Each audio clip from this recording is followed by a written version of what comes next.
Another blockbuster deal in a series of them as the Anthony Davis sweepstakes have come to a close.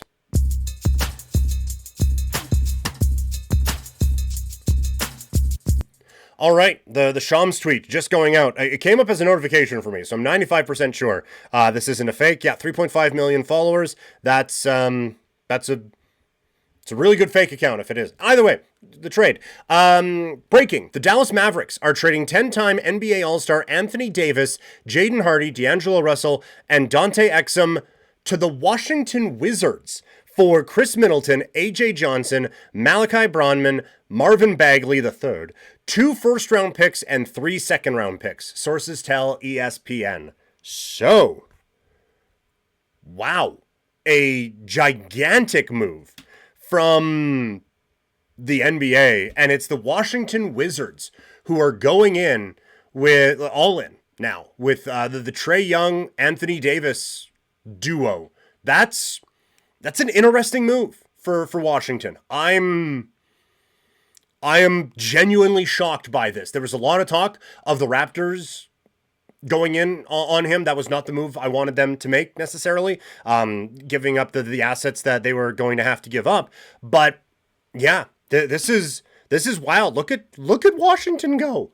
Very, very interesting move. Sorry, just gonna send the tweet out here really quick because holy smokes, that is there's a lot of layers to this one.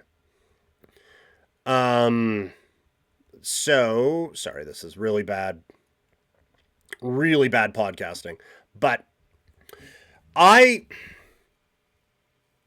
think from a Dallas perspective, this is, I think, a pretty good haul. Like, Bagley has never lived up to the draft potential, that's for sure. Like, that's obvious. But he started to turn around a little bit with some extended playing times and things like that. So Dallas taking a shot with them as well. I don't think they were in a spot they needed to acquire more young center talent.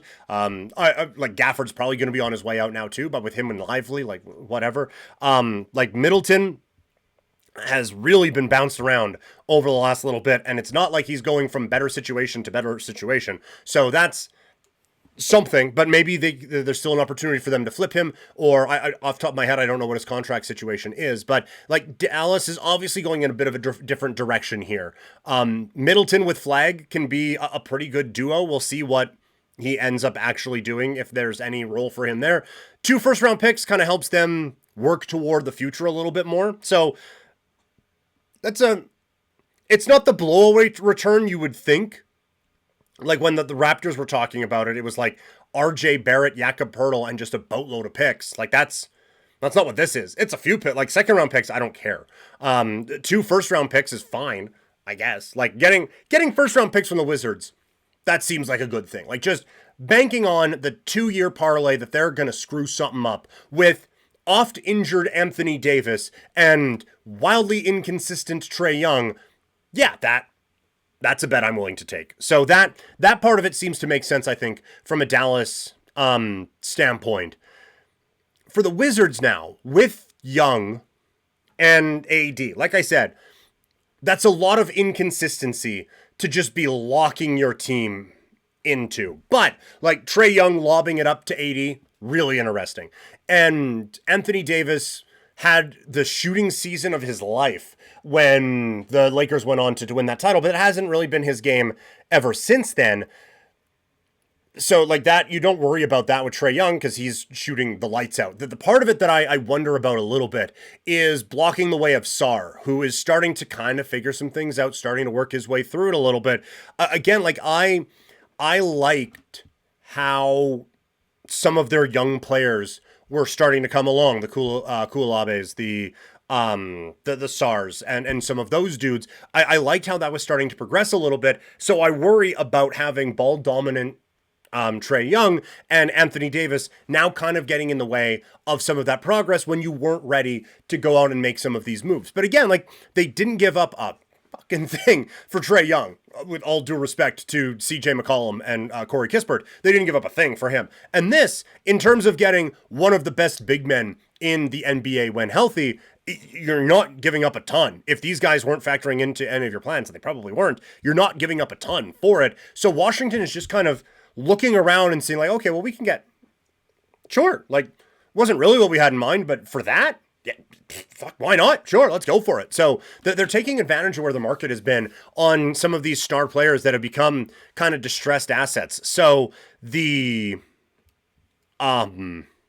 highs are really high. The potential lows could be really low, and now you're moving on from draft picks as well. Now, I don't know what the exact draft capital is, if it was parts of some other pieces from different trades or anything like that, but an intriguing trade nonetheless. So a surprising one here.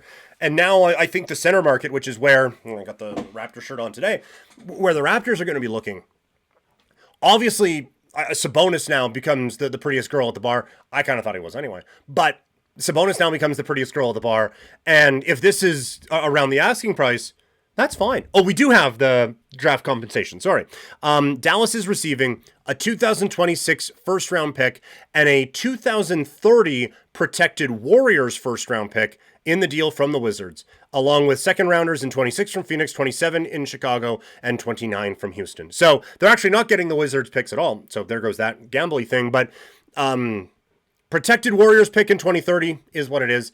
Again, I don't think the Warriors are going to be very good at that point, but if it's protected, maybe you don't get in on that either way. And the Thunder's first round pick this year, we are expecting that to be firmly planted at number 30 in the NBA draft, right? So again, like, it's a bunch of stuff. And if you're Dallas, you can sell that you got a bunch of stuff as we're looking to build this. And maybe Bagley can help out this season when you now go on and flip Gafford, who I think would actually be a decent fallback option for the Raptors if the Sabonis thing doesn't work in the next 24 hours. But you got a few pieces that you can kind of flip in all of this. D'Lo is interesting as well. Like, man, that the combo of D'Angelo Russell and Trae Young, that's not how I would want to be running my franchise when I have some young players that I'm trying to get involved in things as well. But I'm not the one in charge there. So I don't know. Like, it's just a to me. Like, I'm sure if this trade happened after this and we're doing the reaction to it either later today or tomorrow, I'll probably have something a little bit more in depth. But right now, like I was saying to my wife last night when saw the Vucevic trade and everything like that, I was just like, I've spent 0 seconds of my life thinking about who I think is better, Anthony Simons or Nikola Vucevic. I've also not dedicated a whole lot of brain power to, oh man, wonder what Vuce would look like on the Celtics. Like, it feels like this, that's the same as this. It's like, oh, what would Trae Young and Anthony Davis look like together? I don't know.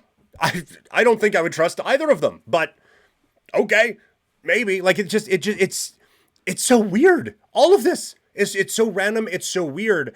And so, like, maybe there is a bit of a note on team building in some of this where, like I've been talking about, we're in a new era with the aprons and everything. And that's why I like what the Raptors are doing, where it's like, you're not going to have a big three of stars anymore. And if you do, it is going to be like a,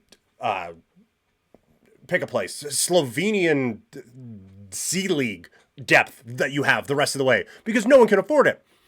All due respect to Slovenian C leagues, but the way it, like, you either get 2 stars, one of them kind of underpaid, and you can piece together a bit of depth, or you kind of go, again, you can only kind of see it because the picture fell the other day, the 19 Raptors with Kawhi, where you have a star player at the top, and then let's just have 9 rotation pieces that we're good putting out in any situation, and that's how we're going to roll, and we're going to be fine. But maybe now, looking at it, like with Jaren Jackson going to Utah, that's never, like, that's a big trade for Utah to make, maybe before they're ready, but they're recognizing no one's going there in free agency.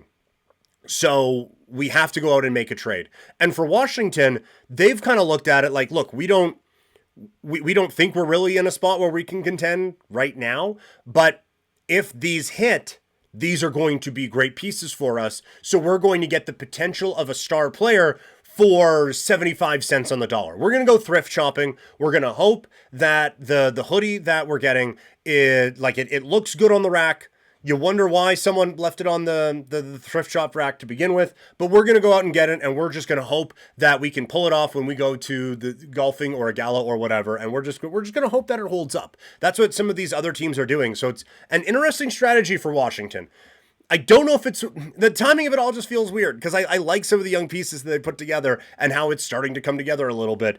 But maybe it all meshes in one perfect bit of harmony. And we'll be looking back on this as the Wizards are celebrating their third straight NBA championship. And we'll all be just laughing to ourselves at how could we possibly have doubted the Washington Wizards for going out and making all of these moves when they currently sit 14th in the NBA or 14th in the Eastern Conference at 13-36, 10 games back of the play-in the association right now. And if we're looking for overall record, Washington currently sits 27th, just ahead of the Pacers, Pelicans, and the Kings. And just behind, tied with the Brooklyn Nets.